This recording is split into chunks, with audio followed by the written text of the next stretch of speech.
2001 fut une grande année pour les sorties technologiques grand public. L'ère numérique est en marche avec l'expansion d'internet et notre façon d'écouter la musique est sur le point de changer.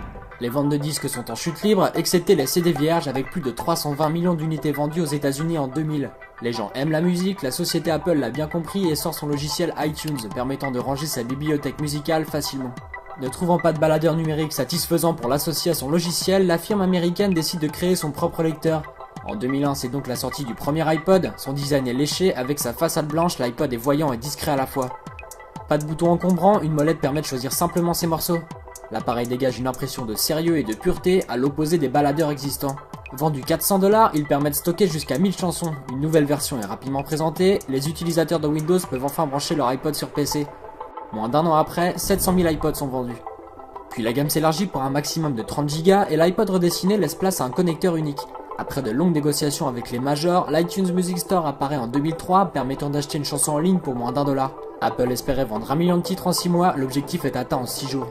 Le cap du million d'appareils est vite dépassé, la marque lance sa nouvelle campagne publicitaire. Le lecteur n'est pas encore très connu, mais plutôt que de présenter l'appareil, Apple préfère illustrer le lien qui unit l'utilisateur à la musique. Le succès de ces publicités redonne un souffle dynamique à l'image de la marque. Quelque temps après, apparaît l'iPod mini. Sa gamme colorée et son prix plus abordable séduit un large public. C'est la rupture de stock durant plusieurs mois, il se revendra le double de son prix sur eBay.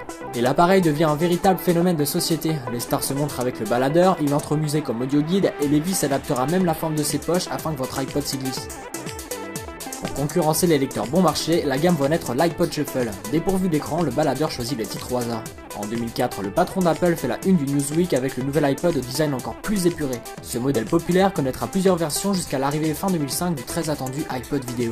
Toujours plus fin, son écran s'agrandit et un riche contenu vidéo voit alors le jour sur iTunes. Alors que l'iPod mini représente la moitié des ventes de la marque, il est remplacé par l'iPod Nano. Ce baladeur miniature sera un des plus grands succès de la marque. Il se vendra plus de 43 millions d'iPod en 2006. Les modèles concurrents pourtant annoncés comme des iPod Killers sont peu à peu retirés du marché faute de vente. Cependant, des imitations d'iPod inondent les boutiques et trouvent preneur à bas prix.